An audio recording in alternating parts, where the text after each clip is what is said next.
Yeah, welcome back, Dale. Yeah, Dale's impressed with that. And then he won't watch it again and he won't even watch it in 4 years because it's in Morocco. If it's in Morocco, I ain't getting up at 2 o'clock in the morning to watch late night it. games there as well. Of course, second hour main event with Bruce Cooper here on this Tuesday. Of course, a local legend around these parts and his sports knowledge and who he interacted with for 34 years over at Channel 12 as well. And, it's just, World Cup soccer. We talked about it earlier, but the United States team is good enough to be a top 16 team in the world. They're not good enough to compete with they're definitely the top 5, but probably maybe the top 10 teams. They just can't be at their. They'd have to play a perfect game to beat that. That's my takeaway. Yours? Yeah. Look, when I've been, like you said, been covering the U.S. men's national team whenever they're in the Olympics or the World Cup, and they've never had that miracle on ice moment. Right. They just haven't. Mm-hmm. I mean, and so I just look and I saw last night. I said, these self-inflicted errors. I think the biggest being the goalkeeper coming out. All he has to do is kick the darn ball. You clear it out of your zone. Yeah. He stubbed his foot in the ground. I mean, who does that? So now, well, you know who does that? Down at the park, your local park, you're playing a pickup game. Yeah, and so what happens? It leads to a Belgium striker being able to kick the ball into a net, the USA net that has no goalkeeper. Right. He's out of position now. Right. I mean, dude, and so it just led me to this. I said, you know what? This team, this U.S. men's national team, they're just not ready for the big stage. When the lights get brighter and the stage gets higher, they melt. And so I'm just saying to myself, okay, to me, this appears to be an experience thing or lack thereof. Mm-hmm. I'm like, why don't they? And I don't know what they do because I don't follow them that closely. Right. And I'm going to say this, and maybe that someone can text and say, "Coop, they already do that." I would go to France. I'd go to Spain.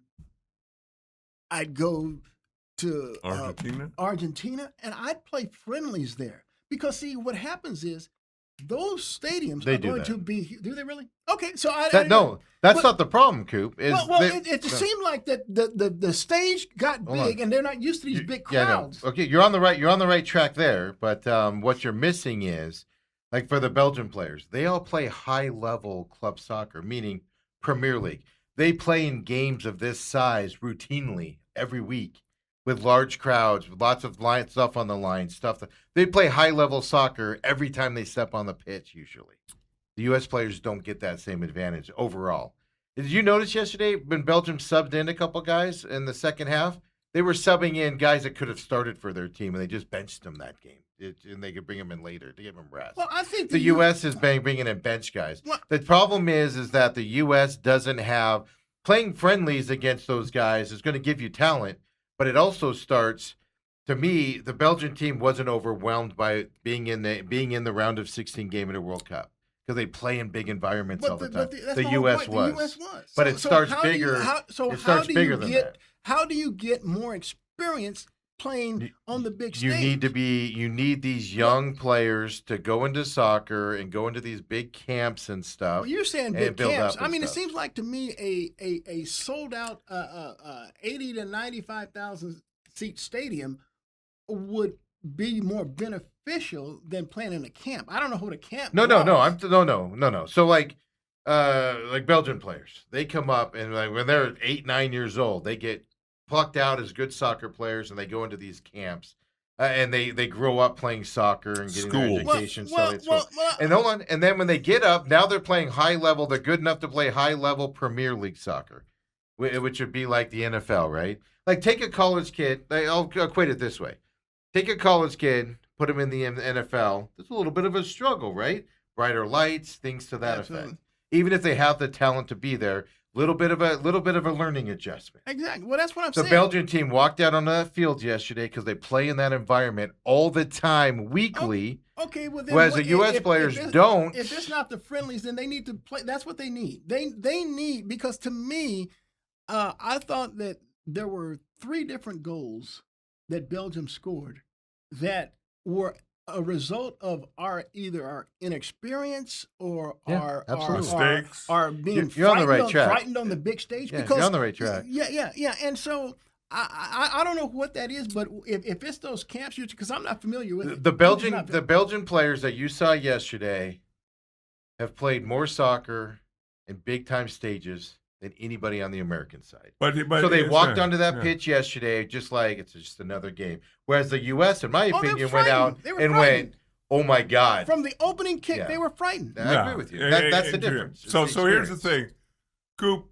Until the younger part of this changes, because you know this as well as Steve and I do.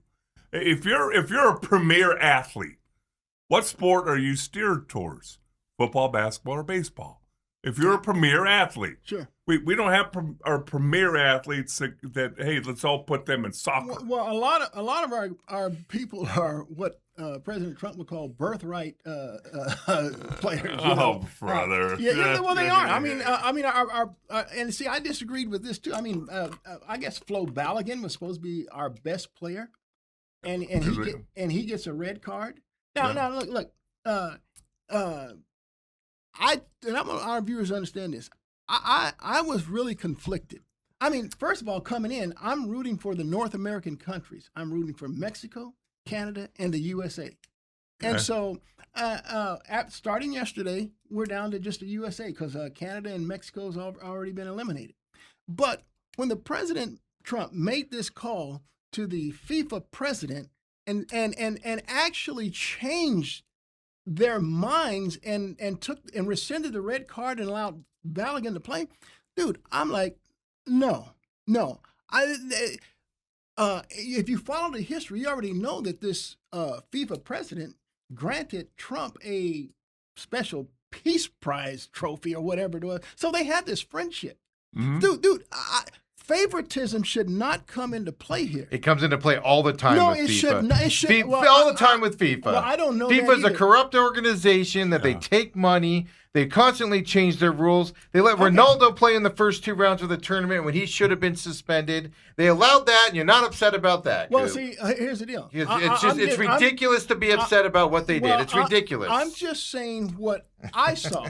See, as you guys look. First of all, understand this. Just like Steve was trying to educate me on the camp, I don't follow this stuff. I don't follow soccer, but I do know what looks bad to my eyes. The optics look horrible. Are you supposed to get the call correct?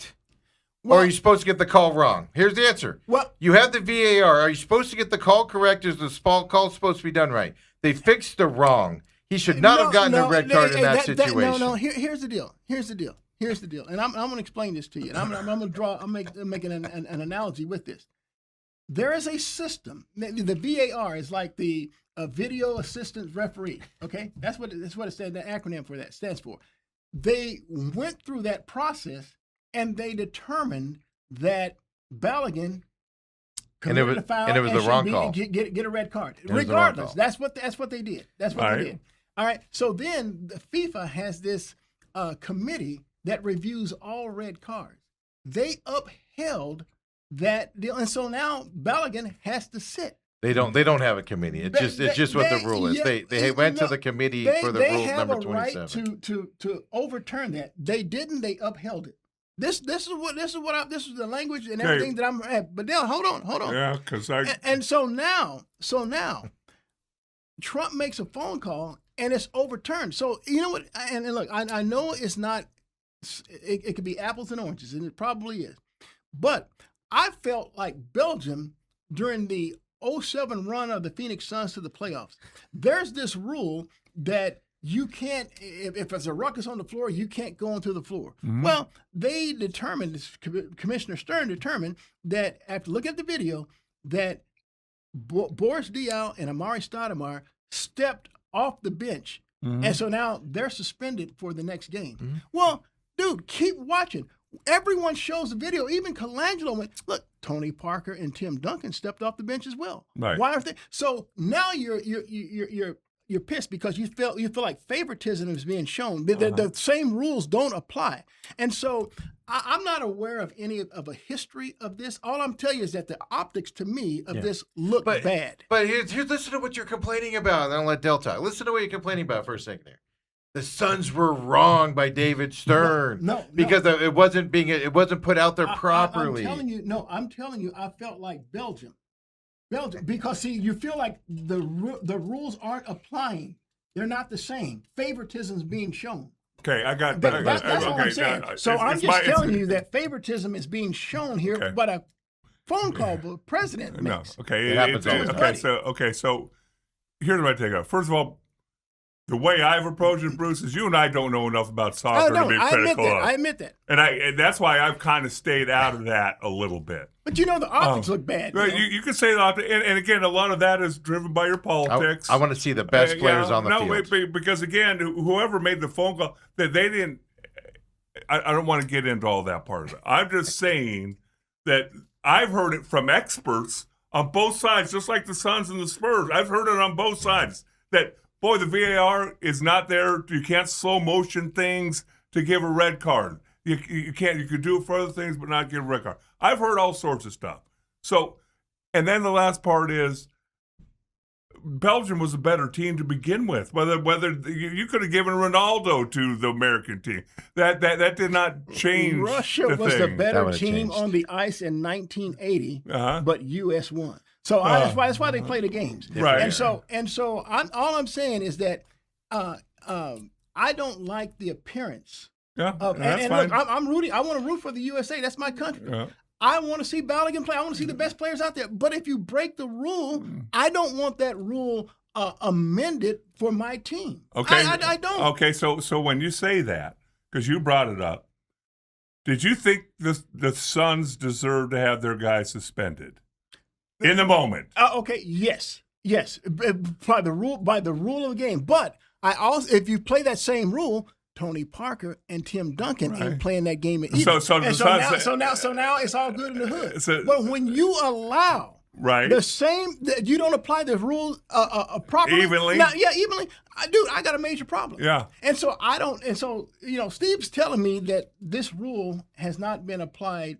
Five players have had this happen where the red cards have been redone since this rule was into effect. I'm not aware of that. Right, and that's why I try and stay out of it a little bit. And so even if that's the case, the optics look bad. And I'm telling you, I'm just like, dude, stay out of it.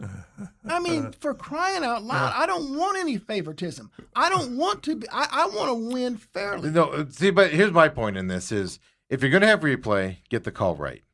And I'm tired of watching replay in every sport out there blow the calls when they're supposed to get it right. So you need another mechanism to fix the idiots in the replay that can't get it right when they can stare at television screens, high-definition television screens. Fix it. Get it right. That's all I want you to do is get it right. I don't care. I'll tell you the best one is baseball. I know. I've been watching baseball, and I don't see – I've never seen a problem. Even when it's – a split hair, they do the right thing. Yeah. They stay with the call on the field. Right. I mean, I haven't seen anything in baseball that's wrong. And then in the NBA, dude, I can't argue with that. Well, I really can't. I mean, what have I seen in the NBA Well, again, I don't know if I can do flagrant one fouls are always called wrong.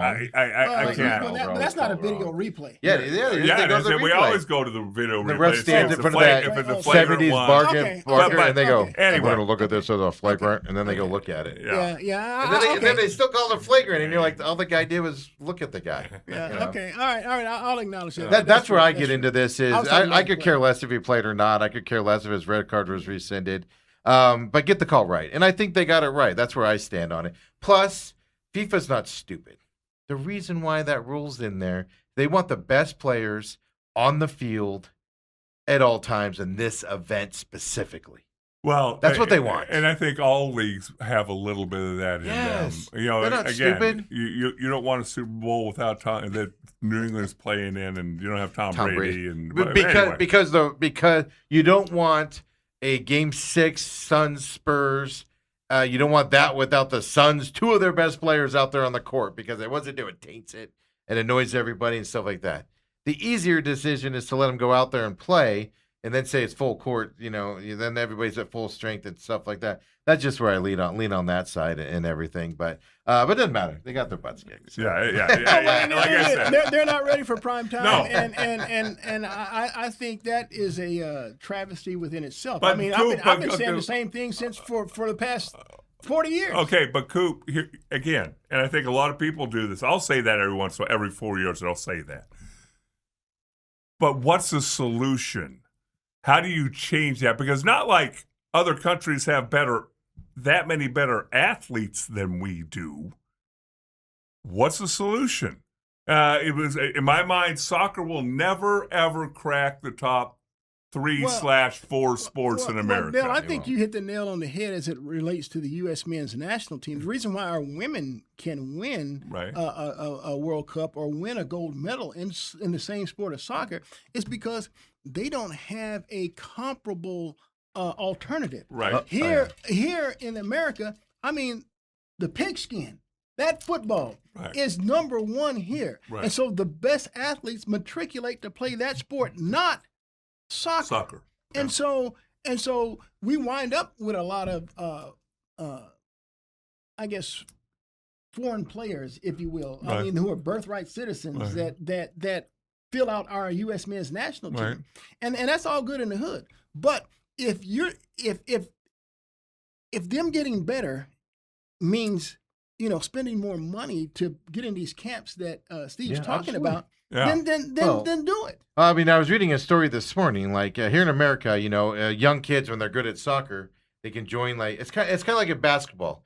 These top high school kids, these top junior high kids, they get filtered into these schools where they go and they get scholarships and they go into these basketball schools. They get an education there, but they're there to play basketball. Like and the get 'em up there. academies here. The academies and stuff. Yeah. But they get paid to go there. There's not that mechanisms here to go to. If you're a really good soccer player as a kid, you want to do it, you go join a club and you're spending $20,000, $30,000 a year to join that club. Over there, Brazil, Europe, they're going to your parents and going, we'll pay you guys X amount of money for your kid to come join us here, play the sport, grow up, things to that effect. They pay them, and here it's the opposite. And for every- it's that stuff. It's the experience as you grow up and being in those bright lights and things to that. Is for what's every missing. Ronaldo out there, that comes through the system, there's 500 guys who don't pan out, but yet they're spending money and doing those. Again, I don't think America will ever, in our lifetimes, Coop, you and I don't got that much longer to live, but in our lifetimes, approach the top 10, top 8 countries in the world in soccer, They just won't. because it's our 4th most popular sport if you're going to put it up there. I don't even think it's fourth. But you're going to put Yeah, football, that's a good basketball, point. baseball, and probably hockey. Well, the other side of it is our MLS is just straight trash compared to all the aging superstars come here for money to live in the United States and stuff. Every other, even the bad leagues like the Italian leagues, their top tier league is better than the MLS is and things like that. And Italy can't even qualify for a World Cup. To the that last point, I couple years. remember the phrase "bend them on Beckham." Yeah, bend 'em like Beckham. Because Remember that? Beckham came and played for the LA team here. Yes. Yeah, and everybody else was making like $600,000 a year. Like the best player, the Beckham shows up and it's $25 million a year or something. but come live think in about this, America. Scoop. Think about just recent names, and you could go through the annals of history.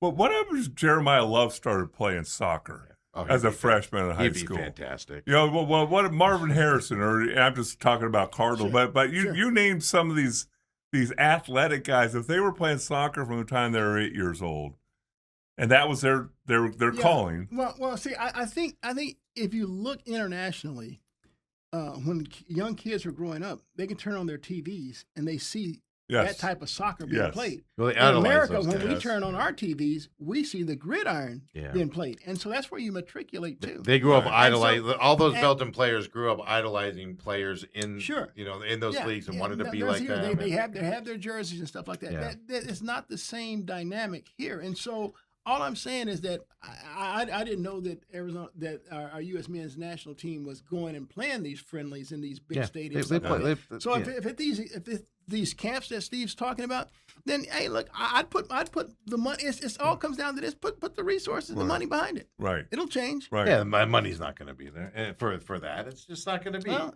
then we don't need to Until- have our expectations change. Well, that's the thing, and I think all of us. I'll just talk for me. Me. Every 4 years, I take an interest in hockey. In the Olympics, every 4 years I take interest in gymnastics or the fourth steeplechase or whatever. Yeah. But that's about it. Yeah. And so that's a good call that you made. The fact that what do kids in America do? Every Saturday you wake up, there's college football. Mm-hmm. Every Sunday there's NFL football. Over there it's soccer Saturdays and Sundays and During the week. and during the week and all that. But we got local things to talk about. Since we can't figure out the problems. I want you to think about this during this commercial break. USA Today came out with the Big 12 preseason media poll. Everybody has Texas Tech number one. I'm just going to warn you now, folks. Everybody has Texas without Tech Sorsby? Yes, without Sorsby. And their regular quarterback. The other guy's hurt. We don't know when he's going to play. They have BYU second. USA Today does. Utah third. Houston fourth. Arizona fifth. TCU sixth. Kansas State seventh. Arizona State eighth, and then so on, and so on. With the exception of Texas Tech, I think a lot of those rankings are based on quarterbacks that are returning.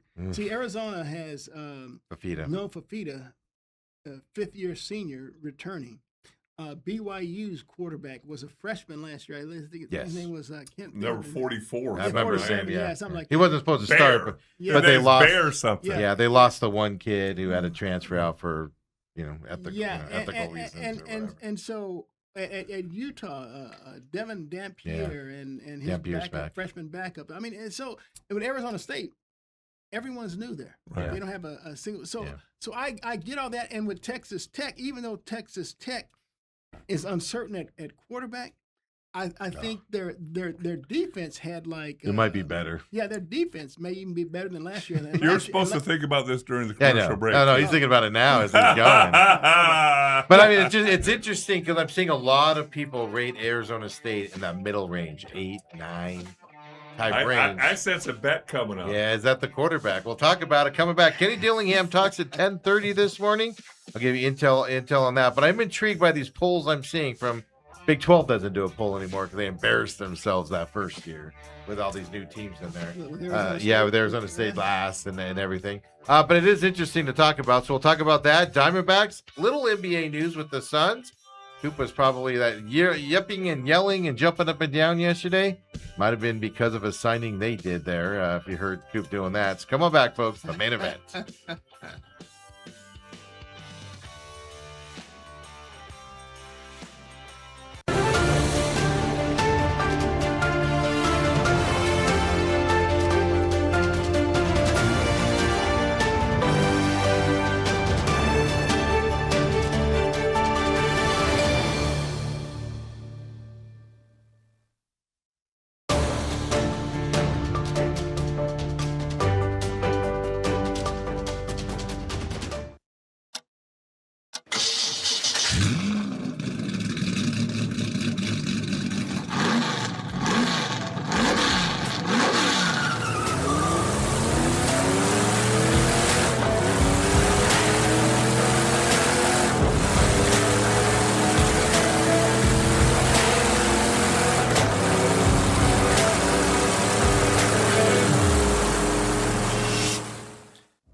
And we're back here, main event with this guy, the local legend, Bruce Cooper.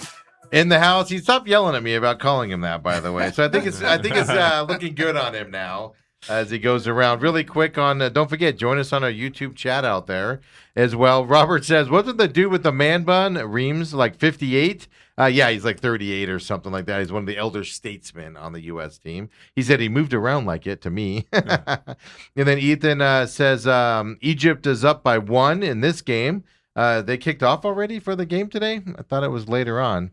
But that's what Ethan says. Robert says other countries don't put resources into women's soccer either. Well, it's that. Other countries don't, I'll put it this way. Other countries don't necessarily let women do things, I'll put it that way. You know, it's a little bit harder for a girl to go out and play sports in some other countries.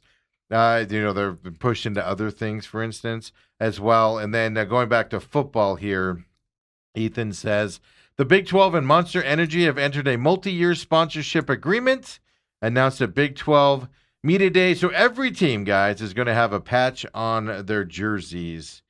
The little Monster Energy signal here coming up. So the era of patches on jerseys are here. Commercialize the leagues. Yeah. Well, hey, a little bit more money, get closer to the Big Ten and SEC. But that green logo with the 3, the claw marks on it, just isn't going to look good on some of those uniforms, like the. Well, they have different color like the maroon. Do they? Yeah. You got to blend it in with the maroon good. You can't just have 3 green stripes down the side. And then where's it going on your jersey is my question. Is it going on the front part? Is it going on the side? That'll determine, too, if it's annoying or not in my eyes. But I'm just saying, the era of commercialization on they're going to be co-branded logos appearing on the football field as well, and basketball court is where they're going to be also. So tell me this, because I'm thinking about it right now. All the NBA teams have their little sponsor guys on there, whoever it is. But like Sunspur PayPal, I think they still are. Right? Whatever it is, but it's like it doesn't distract me. A lot of times I don't even notice anymore. That's it. But the basketball, it's just literally like, it looks almost like a nameplate. It's not big and large. A Monster Energy logo, we'll see what it is, but a Monster Energy logo is a little bit bigger than just a nameplate that says the company name on it. Well, we'll see. We'll see. But I agree with you. I mean, we all complain about this, and then I'm also the guy that watches NASCAR, and I don't even notice all the logos on their jerseys. No, because you're watching the racing. Yeah, because when they get out and talk, I don't even pay attention to it anymore, type of a thing. So it is interesting, but that came out of Big 12 Media Day. We were just talking about the polling that's out there. I see a lot of Arizona being ranked high, meaning top 5 in that range. I see a lot of Arizona State in the middle. I agree with you. It has to do with quarterback situation mainly. Lots of unknowns for ASU going into this year as well, type of a situation. But I'm just shocked Arizona's so high. I know they got Fafita back and all that, but their wide receiver, their offense should still be pretty good. Right. I mean, Trace Spivey and some of the receivers they have out there, Fafita will be able to do that. But they lost their entire secondary to the NFL. Yeah. And so their defense is greatly depleted. Their defense actually was the biggest surprise last year for the rebound. Right. And so, I just don't think that they can replicate that because unlike Texas Tech, they didn't have any. Their depth wasn't ready to step up and play at that same level. So I'll let Dale know right now. I'm all up for another ASU U of A. All right. Well, you said, and I'll tell you this.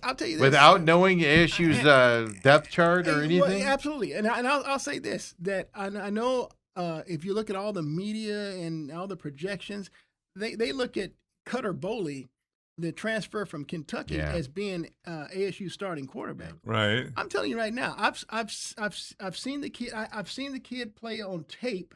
Because I went and looked at some of at Kentucky, and then I've watched some of the spring ball stuff that's taking place. He's not better than Mikey King, and because I covered Mikey King when he played at Chandler High School. Right. I expect Mikey King to be ASU starting quarterback. I'll be surprised if he's not. Yeah, there's breaking news for you. You said it, and to be fair, you said it a couple months ago as well when they signed him in. I agree with you. I mean, Keene. I mean, he played at, what was it, San Diego State? He played at San Jose State. One of those. He went and played at University of Central Florida. Then he transferred to Fresno State. Fresno State. That's because he played here. He played here against ASU. Beat him. Beat ASU. Yeah. And so, but he's He reminds me so much. Well, he of, went to of Michigan Brock last year. Purdy in his preparation.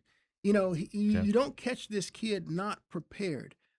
He's a student of the game, even though he's on the small side, the short side. You know, he can get out. He can make plays outside of the pocket, make plays off script, and then he can stay in and just beat you in the pocket because he's so cerebral. I mean, his vision and stuff. I question his decision making though. I mean, going from Central Florida to San Jose State, fine, got plenty of playing time there, but then he went to Michigan and just sat on the bench, did nothing, and it's like, well, why'd you do that move for, Tiger?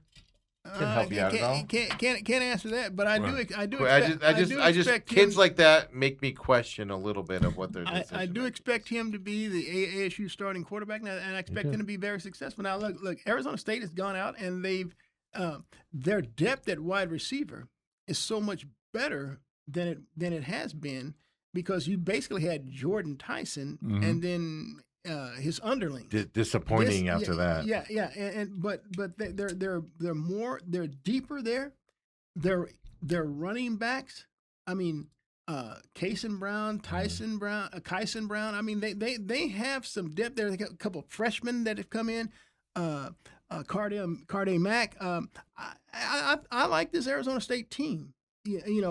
Particularly on the offense side of the ball, and they do return some nice pieces on the defensive side. So I think ASU can surprise. I really do. I think when you got to separate this year too. I'm going to tell ASU fans now, you got to separate this year because their non-conference schedule becomes tough because you go to Texas A&M and then you go to London for Kansas. Sure.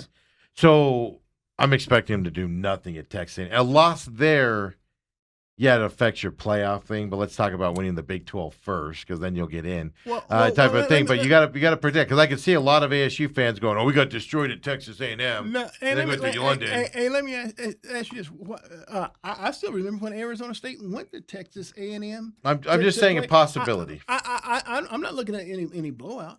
I mean, no, I'm just saying possibility of a loss in that situation. I wouldn't be surprised if Arizona State walked away from that's a tough place. That's a tough place now, to play. Now, this is summer Coop. I know. All right, this is where I think that 112 degrees does something to the cerebralness of Mr. Bruce Coop, because he starts spouting all sorts of nonsense. Hey, let's put it to you like this. Tough place to play, and you're leaving to go to London right afterwards. You can't tell me that's not on your mind. You can only play them one at a time. I mean, you can't play London before you sometimes at you College can. State. Well, they're not going to do that. They're going to go into College Station because they know this is a tough place to play. Like you said, they're the 12th man. Oh yeah. Arguably the loudest stadium. If ASU can keep the kissing down in the crowd, Yeah. if you keep the kissing down in the crowd, that means you're winning. Now remember, A&M. We used to always say they were so stupid that they have to have yell practice on Friday night at midnight to go over their cheers, and they get 50,000 people in the stadium. Yeah, how crazy is that? Yeah. But Coop, it begs another question, and we can move on to unless you want to talk other football. You're telling me that all the prognosticators are wrong, and that ASU will have a better record than Arizona this year. That's what I'm telling you. You're telling me. I'm telling you that. And you're willing to Same put your bet- money. dude, it is July 7th, and you guys are going to do a bet already? Same bet as last year. Same bet as last year. Yeah. All right.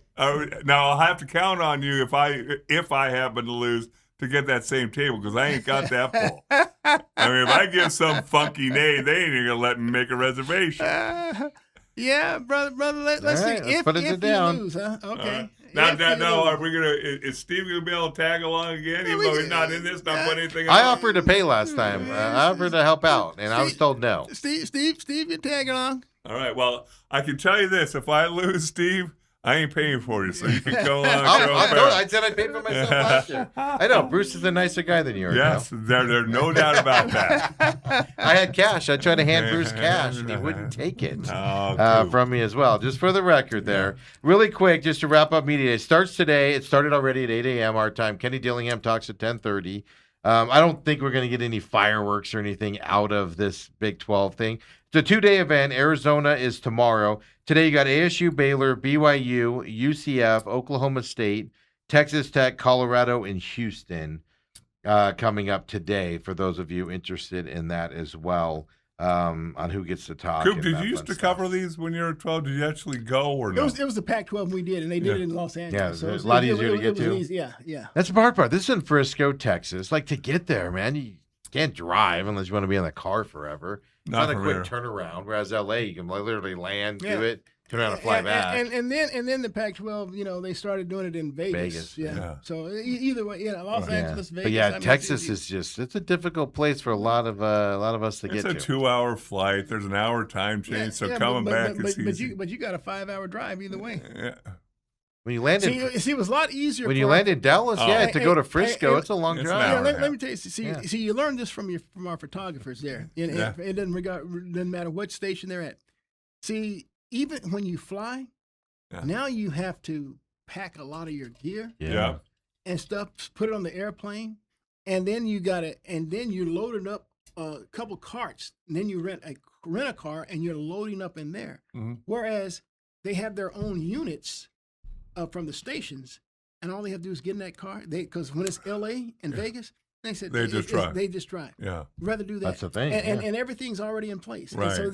they're not a packing. So you can't do that with Texas. It's just That's the other too side of it, far. yeah. Too Yeah, far. but hey, Coop, I mean, I know that you're a photographer and you work with some really good ones. I remember Brad Gass, Yes. and I'm sure there's other guys, but you never put your hand on a suitcase to help your boys. Hey, let me Hey, tell well, you he something. did. He just had the car with the AC hey, going. Look, they and so I mean, let's say some of these trips, like you have to take your editing gear with you. Yeah. And that's a whole nother. So the editing gear is a lot more sensitive. They don't want that just thrown around and stuff like Right. that.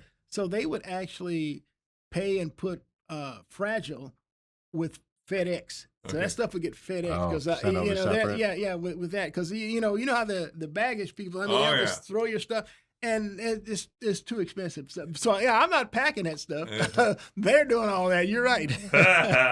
Coop just goes and hops in the van and then- AC on, make sure the AC's on while they're all sitting in the back sweating, Eddie loaded did up. that. But that's the thing, like you said, it's Frisco is like an hour from the airport. It's not like it's right around the corner Right. on top of it and It's- stuff. that It's is even weird. more of a hassle. I could see downtown Dallas, Yeah. but anyway. You got to do it in Jerry stuff. Come on, Yeah. let's be honest about it.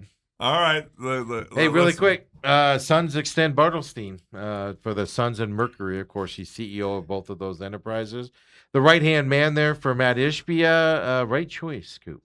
Well, look, I've met Josh Bartelstein once. I had to MC an event in which the late Al McCoy was the keynote speaker, and it was the event was on the center floor of what they now call the Phoenix Suns mortgage matchup. Center. Right. And The morgue. and so Josh was also on program to get up and speak. He was and so really a nice guy. Sat and talked with him, but I don't really know him outside of that I don't think a lot of people do. one deal. And so I think he's a quiet guy. I can't tell you what it is that he necessarily does. Yeah. I know he's a CEO of both the Suns Yeah.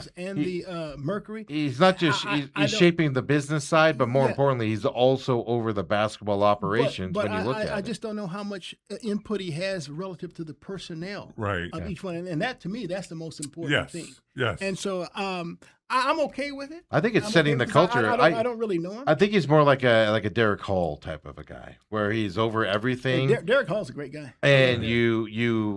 you set the tone, and then you let them do their job. I think it's, and I think he's had success. I mean, the Mercury made the final last year, they're not very good this year, but they think they got the right coach there at least, and obviously they think the Suns have the right coaching staff with the way they've recovered. And the GM as well. So in terms of the turn, I agree with you. I don't think a lot of people know Bartles. I think he's kind of keeps to himself, to be honest with you. Well, and But he's moving in the that's- right direction. And that's not a bad place to be.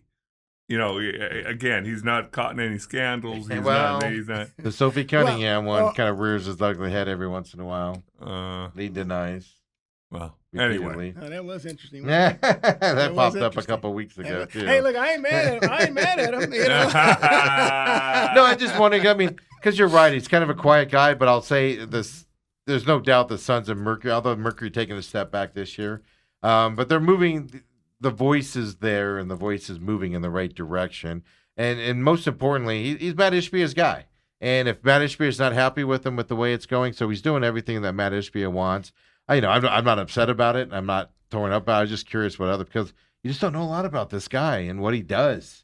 Derek Hall, he hires the people and lets them do their thing. But he's also a public persona. That's the difference. Hall talks a lot more than Bartelstein. When was the last time you saw Josh? If he started talking right now in your ears, you'd be like, "Who's that?" Yeah, you'd have no idea what he sounds like. I'm not even sure exactly what what he looks like because you met him up close. But we had a special teams coach with the Dallas Cowboys, a guy named Steve Hoffman, actually kicking coach, quality control guy.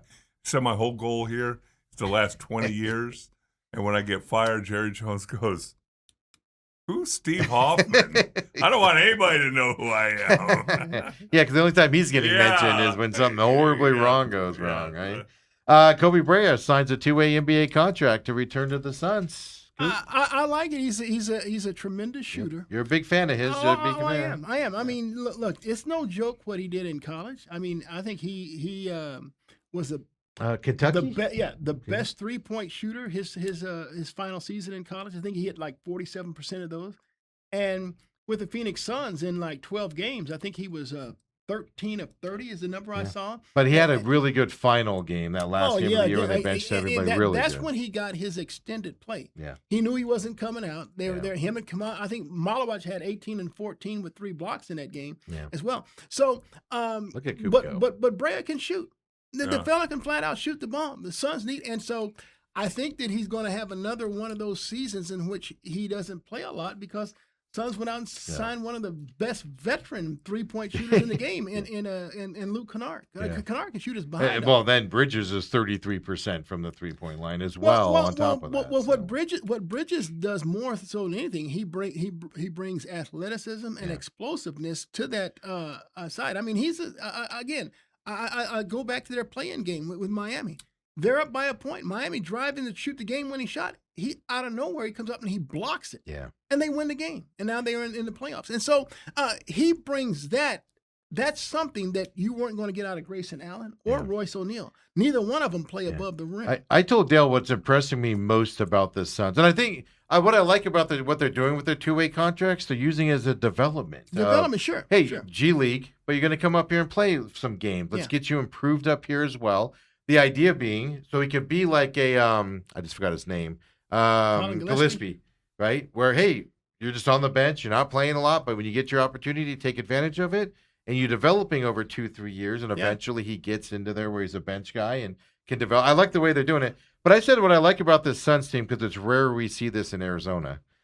They went out and they targeted their guys in the free agency and everything, and they just went and got them.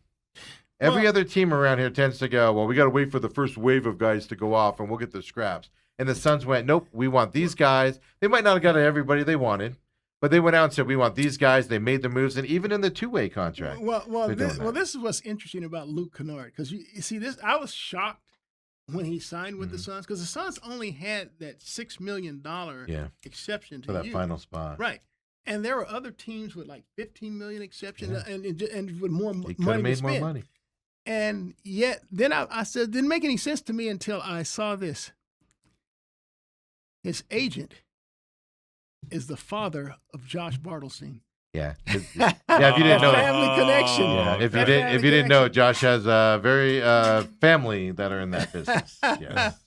So I said, okay, so it's not a secret out there. I know, and so then when you find, but don't you look at it if you're Luke Kennard that you come in here and you have just an unbelievable season? Well, and then that helps you out later on. No. Well, here's the deal: the second year of his contract is a player option. Yeah. So I'm pretty sure his agent said, "Look, we'll play that player option. You'll have bird rights, and so we'll do right by you." After that, yeah. But that's what I hate about the NBA. They make that stuff so confusing all the time. It makes my head hurt. Yeah. But I knew you'd be excited about Brea when I saw that. Sure. Bringing him back for another opportunity. And so and look, I want to again a tip of the hat to Brian Gregory, Bartelstein, and Ishbia and stuff, because see, when Matt came in, I mean, he purged our team. Mm-hmm. I mean, of all our young good talent, and then our young future assets going forward. So you said, I'm here thinking that, man, we're in trouble. I mean, we have nothing going.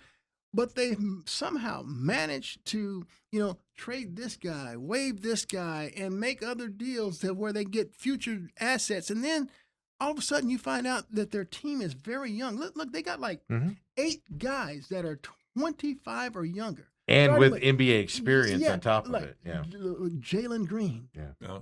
I mean, you go down Kaman Malawak. You look at Rasheer Fleming. Now you bring in Koa Pete. You have the Ryan Dunns, the Oso Igadoro. Those are 6 guys right there that I just named that are 25 or younger.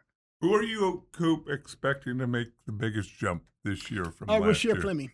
Rasheer Fleming. I Yeah? mean, Rasheer was ready for more last year, but they just didn't give it to him. But you can't deny this kid's and look, that's one thing I learned about Jordan Ott last year. Ott just didn't like playing those young didn't kids. like it, yeah. He preferred to play the veterans over the young kids. So that's one of the reasons why I was so ardent about the Suns getting rid of both Grayson Allen and Royce O'Neal because now those are options that You Ott don't can't have. go to. He can't use them. And so then I read the other day, I think just yesterday, in fact, where they said that Rasheer Fleming added muscle and he's up to 250 pounds. Yeah. Yeah. Now I hope. I think he's gained an inch too. Yeah, and I hope Malawak hit that same weight room. Yeah. Right. You Well, know, I was reading yesterday. I think it was yesterday, or maybe it was over the weekend. Malawach is literally like just living in the gym. Like every day he's in the gym working and working on his game and practicing and stuff to that effect. So, like this whole off season. How about Oso? Do you think he's going to develop a shot? Well, I sure hope so. I mean, if he did that, the Suns will be taking that Oklahoma City Thunder step because they went out and got a Shea Gilgeous-Alexander, but everyone else is pretty much. And I know, you can say Mike Hartenstein and the kid that they got from L.A. Bald head. Oh, sweatband. yeah. Gosh, what is his name? Yeah, Caruso. Yes. Alex Caruso. But everyone else is like homegrown. Right. And what they've done is that each year they've gotten better. They got better and better to now where the Oklahoma City Thunder had this invincible team until Wemby and the Spurs came along. But I'll tell you what, I like what they did in the draft. They got Ade Mara. Yeah, but who's like 7'3", and I like what the Spurs did in the draft. Yeah. They just added some talent. They did. They went and got Jaden Quaidens, who's like 6'10", a big defensive savant, and Terrace Reed, another 6'10" guy. They're adding because see, one thing that you saw was that Wemby gets pushed around. Yep. And now they're bringing some size and some defensive tenacity to aid him to where if he needs to go to the bench and get re-energized, that we're not going to get exposed defensively. Right. Yeah. Just put those guys in there. Really quick here, because we want to talk Diamondbacks here just really fast. The Big 12 just announced they're going to be introducing live replay review conversations, kind of like what the ACC did last year, if you saw that. So basically, if you're watching the TV broadcast, you're going to hear the conversation between the replay officials and that official that looks in that stupid little thing. You're going to hear the conversation between the two of them if you're watching the broadcast. I see.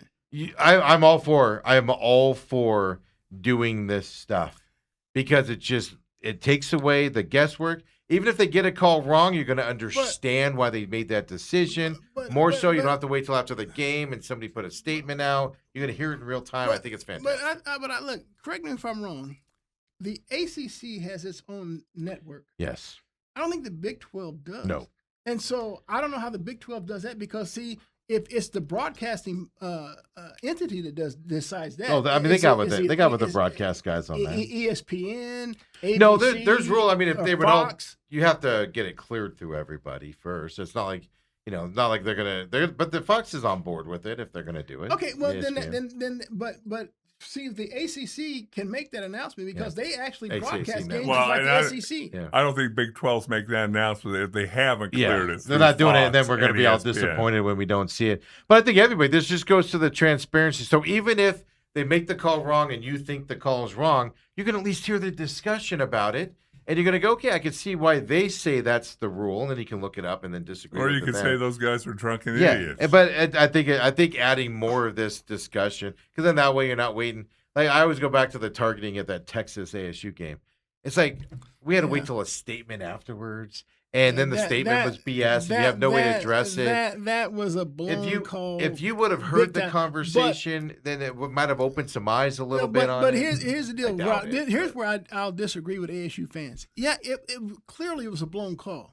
But ASU blew it when they had 4th and 13. The- You can't go the back zero and start, coverage? Yeah, you can't. Yeah. You can't go back and start blaming that call when you had the Yeah. game in Nobody was your blaming- hands. yeah. No, you blame your In your defensive coordinator hands. who loves that 4th and 0 coverage You- there you- on 4th yeah. down. 0 coverage on 4th down. Yeah, I you'd should be say. playing Ohio State in the semifinals if you just take care of that one play. So don't go back. I don't want to hear about any targeting call that wasn't made. And if Danny Ainge hadn't left his guy, if he had, Suns might have a banner if he there. hadn't fall down. Diamondbacks yesterday 8-0 lead over the Padres. I knew the Padres were bad. I don't watch a lot of Padres baseball generally in life, even when they're The good. Padres are not a bad team. They're I terrible. don't know. They're terrible they, right now. They still have the Manny Machados, the Fernando Tatis. Machado's They still- terrible right now. No, but- He's getting better. but he's terrible right now. Look. I don't know what's happening. There's obviously a disconnect. I saw that they broke. I watched the game Sunday against the Dodgers when they snapped Yeah. their 8-game losing Yeah. streak. I don't know what has disconnected there, but I know they're a good team. Now watching the game They have last talent night, on that team. yeah, watching the game last night. I mean, it's the second straight game now that Brandon Pfaadt has thrown extremely well. So I'm of this opinion right now. This was circulating in my head. Brandon Pfaadt was obviously the ace of the Diamondbacks pitching staff. The way he pitched during their run in the 2023 World Series, Right. he got paid. So now I think he got a little comfortable Mm. and maybe lost his focus. But when he got sit down to the minors, let me tell you something. His focus is back to being top drawer. Did you top notice shelf. he changed his pitching routine? I saw that where he doesn't go over his head. He doesn't go over his head now anymore. keeps it up here. he changed that by going back down too. Yeah. But he doesn't. He didn't like that. He's more focused. He's But more early this tuned year, in. he pitched well. It just had that one inning Yeah, where he would give up 7 runs in one inning. But other than that, he was zero, Yeah. type of deal. And then he avoided that. But that 9-inning, let's call it a 9-inning focus. Yep. Even though he's only pitching 5 to 7 innings, that focus is back. He doesn't have those lapses. He hasn't had it. I mean, he's pitched extremely well, and so I was happy to see Max Kepler. I was going to say. He launched that thing. Well, yeah, he came alive. He had half their RBI last night. Well, he hit that ball, and I was talking to my buddy I was watching the game with because we started watching right after the soccer game, and the right fielder didn't even move. Yeah. I mean, he just watched it go. Is that showing up your picture when you do that? Like, shouldn't you at least take a couple steps Yeah, pretend back? like you can go get it. Like, put your take a glove couple up at steps, least. Is that like, my gosh, look at how far that's going. Yeah. And look, the Diamondbacks bullpen just continues to shine. I mean, they really. I mean, that's been to me the biggest surprise of this season, and it's probably, arguably, their strength of the team is their bullpen. And so, I hope what we saw from Merrill Kelly over the weekend is an indication of him coming back to form. But let me tell you something. That darn, and I felt bad for him. That darn Eduardo Rodriguez. I mean, the dude just pitches his behind off every game. 2 runs. Dude, they sent him back out in the 7th inning and gives up a hit. And so he's going to face the lefty 2-run homer. Yeah. I mean, he just pitched his behind off, and he just he continues to do that. And so I'm thinking, okay, if we get Pfaadt back on board, if we got him back, and Rodriguez continues to pitch the way he does, and maybe Merrill Kelly's rounded into form. You see, hey, look, Mike Soroka. You're getting Soroka back He's soon. just right around the corner from coming back. Yeah. Right around the corner. And him and Rodriguez were pitching 1-2. Yeah. And there's still one guy that And he's going tonight. I guess you can't, and you can't get rid of him now because of the Ryan Nelson It and doesn't matter. Sedgwick, Call up yeah. Joe Schmo from Double A and have him. Hey, but there. I tell you, I watched Cabrera. Yeah, he's on the mound tomorrow night. Cabrera. Man, I think he's interesting. I could see the flaws in Cabrera's game as they get film on him right Yeah. now, and they just have to work through it. But for now, keep him up there till they start to catch on to it and stuff to that. He The- throws hard in the movement, but I can see guys are going to catch up to him at some point. He's going to have an outing where we're all going to go, they caught up to him. The other thing that Steve, you and I didn't even talk about this yesterday, the fact that the two All-Stars from Arizona, Well, we talked about it. I think we just mentioned it, Corbin Carroll and Erod. Yeah. You satisfied with that? You happy with that? Yeah, I'm not sure that Carroll should have been on there, but Erod for sure. Right.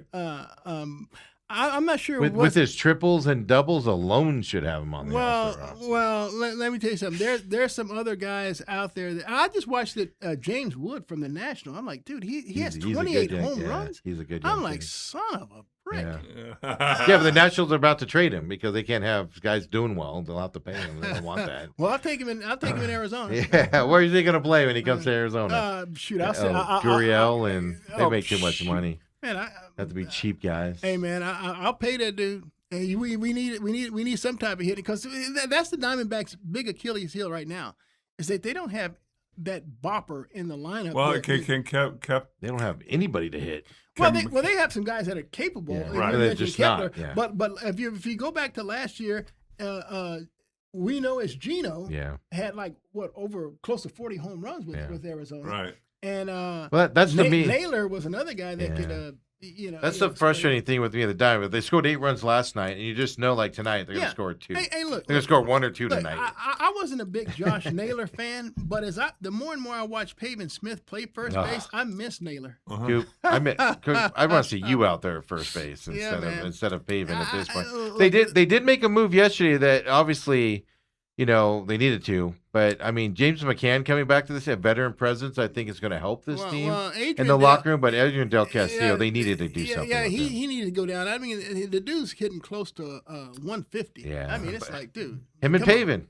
But at least they made a move on one of those two guys because they weren't willing to do it before. So it gives you hope, doesn't it? Well, how long is it till Jordan Lawler comes back? Because I'll send Pavin Smith back down. Well, Pavin Smith can't. You're going to have to DFA him. Pavin can't go down. he I don't can't go believe. down? I don't think he has options anymore. I think that's why they keep holding on to him. I'll trade. got pictures of somebody. I'll trade him at the deadline. Who's gonna take him? for a low A pitcher? You might get used Gatorade back or something for Pavin Bag Smith of balls, at this point. bag of Throw batting, up bag the of wild balls. card standings really quick here, and I mean, look, the Diamondbacks Padres they were tied yesterday coming into this. Obviously, Diamondbacks go a game ahead of them here in the wild card standings here.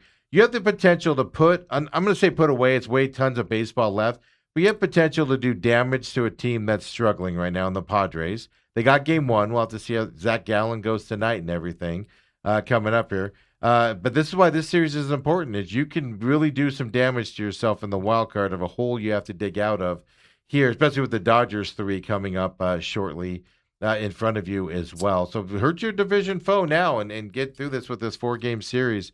I think it's super important to do that. And on a team that's scuffling, the Padres are scuffling. Well, yeah, if they close. can sweep the Padres, because we've seen them sweep the Giants twice and then win 2 out of 3 the second time. If they can do that, I like their chances of finishing behind the Dodgers. Now, whether that's good enough or not to be one of the 3 wild cards, that's still to be seen. Yeah, but I don't think it will be. But if you got those teams behind you in your rearview mirror in your own division, that's a positive. Right. Yeah, and I think I just want to see some. Now the Padres aren't over 500, so it's not helping that 14-32 record or whatever it is now. But I want to see you beat teams that have a lot of talent, and the Sure. Padres have a lot of talent. they do. Yes, they're not playing well, but beat those teams. Don't go out there and struggle against them because that's what they've been doing all along. I just want to mention this while Coop's here as well. Over the weekend, I saw this, and I didn't believe it at first, but apparently it's real. Major League Baseball put out retiring umpires that are taking their retirement plan over the weekend and everything. And, some big guys are on that list there and stuff like this. Is this a sign of the ABS system retiring some of these umpires that just don't have it anymore and they're not going to be embarrassed? Well, I'll tell you what. Was it a forced thing for the? Right. Well, the CB Buckner, when CB Buckner went down with that injury, it was after a couple really bad games for him. And I put out on Twitter and I said, CB Buckner is retiring himself from baseball because they said he's having a big concussions and he's not going to come back. And a couple people jumped on my feed and they were like, "You don't know how bad a concussion is when you get hit like that." And I was like, "I don't care. He's not coming back. He got embarrassed with the ABS system. He's going to self-retire himself, meaning he's injured, And now he's one of the guys taking this package and stuff like that. Is this what the ABS is kind of what it's doing? Is it's going to get rid of some of these umpires that are struggling getting the calls right in these. Yeah, but you know what? I was very skeptical of the ABS system coming in, but I actually like it. The way they've implemented it. I actually like it, and I like the fact that I didn't know how the referees or the umpires would respond, Right. To a missed call. And it seems like they handle it all. They take it all in stride, Right. And it seems like no one really gets on them one way or the other. And I was watching a game where a Diamondbacks game a couple weeks ago, where every challenge, both teams, you get two challenges. Yeah. Yep. And neither team ever lost his Yeah, challenge. kept going. I'm like, this But referee. I mean, dude, I agree with you. I'm feeling bad for him. I agree with you in the regular season. The question I got is how it's going to be implemented in the playoffs. Does it change in the playoffs? Well, no. Here's the question I got. We've already seen it in regular season a couple times, not too often. Is how the teams implement it. You want one challenge for late in the game in a playoff, especially an elimination type game. Could you imagine this comes down to the ninth inning? Borderline pitch, strikeout, is game lose the game, or it's a walk and you lose, and you don't have a challenge on it on a pitch that isn't borderline or something. Like that's where I'm going to be interested in seeing how this rolls out, how it affects a playoff game, and how you implement the ABS kind of a deal. It's no different, I see, than the regular season. I think there's some teams that have not been smart about Yeah. this. Right. I mean, I saw a guy the other day challenge two pitches in the first inning, lose them both, and they lost the challenge in the first inning. When there's no one on. That was over the weekend. When there's yeah. no one on base, there's not a big situation. I mean, look, if it's bases loaded, 3-2 pitch and stuff like they call strike 3-8. And you strike out. Challenge It doesn't hurt, unless it's right down the middle. Those are situations that call for it, and so you have to be judicious about how you implement or use it. And so there's some teams that have been really stupid. Right. Yeah, the first game where a challenge Wow. is obvious and you don't have one in the 8th or 9th inning because you used them earlier in a playoff game that cost you the series. That's just going to be fascinating to see the reactions to it. That's kind of what I'm looking for. Because now you lose a regular season game. It's a regular season game. We'll learn better. Yeah. I'm looking forward to seeing how that goes. Some of those regular season games have hurt the Diamondbacks down the stretch the last 2 years. I know Yeah, that. that's true. Well, that's the thing, right? That's true. One Hey, game, right? Hey, the one thing we know about this time, Ketel Marte's not going to have to rest on Sunday. I was joking around with Dale. I And said, he'll be back whenever they play See, next. Dale says that, but now instead of going to the All-Star game, he could just take off and go straight to the Dominican and miss his plane flight back. He won't have to stop for the Hey, All-Star game. I'm seeing him run harder and faster. Dude, and, isn't that, man, he's stealing bases. He stole second and he stole third. I'm Yeah. like, Which- who is this guy? Which just that just baffles me Mhm. because all along, last couple of years, he's got bad hamstrings and a bad back. We don't want him to run. And now he's doing it. And it's like he could have done it all along. no, he had a bad back and bad hamstrings. See? It drives me nuts, man. I'll tell you this, Coop. I was on vacation. I did not pay attention to the Diamondbacks at all. Very little sports.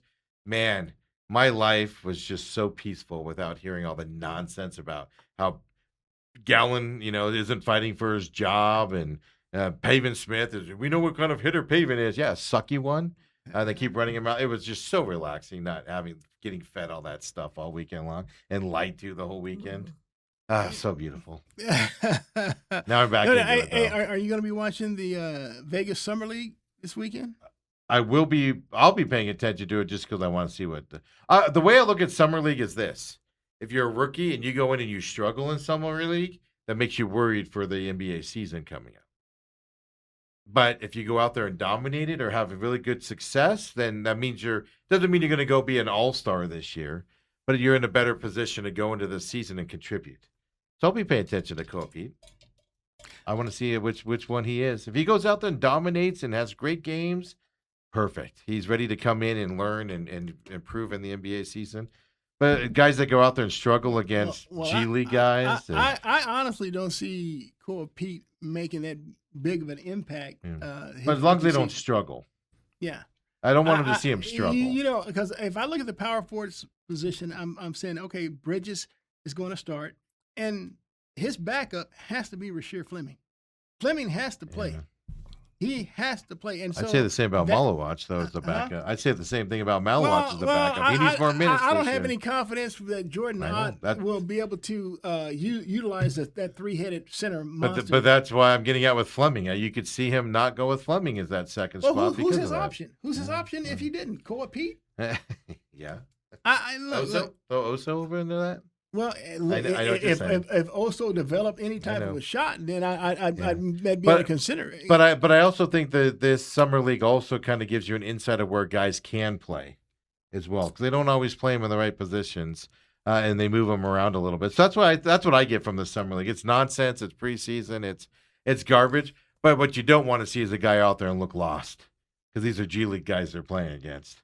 And if you got to go out there and have a good, successful summer league, at least look like you know what you're doing out there and not look lost, because that's what worries. Yeah, you know, the Suns also made this two-way contract signing of Pat Spencer from Golden State. Yeah. And I remember watching Suns Warriors games, and Spencer is knocking down these. I'm like, who is this guy? Who is this guy? Dude, that looks like they pulled him off the street. And so, and so he's an interesting talent. I thought he was worth kicking a bucket on. I really do. Yeah, I mean, he played well with the Warriors and that offense and everything. I don't disagree with you on that. And that's what I like about the two-way. That's what I just like about it. Hey, let's try these guys out. They don't work out. They go down the G League and play down there, and we don't have to see them all year. But we'd like to see them develop here and using that two-way contract the way you should. A lot of teams try to use a two-way contract to skirt their roster and get guys on their roster and stuff like that. And the Suns look like, they like to promote them, but let's develop them and make them into players. So I like that a lot. But hey, the legend, Bruce Cooper, we're done with you today, Coop. Appreciate you coming in as always. For Dale Hillestray, the star of the show. Don't forget, guys, we end the show now like Michael Bidwell yesterday. Want to remind everybody, appreciate you guys watching, but remember, I am the owner of this show. You guys think Dale is, but I am the owner of this show. And lucky for you, I'm here to guide you along the way. He's got a bridal suite that he wants to send you away. See you tomorrow, everybody. The main event.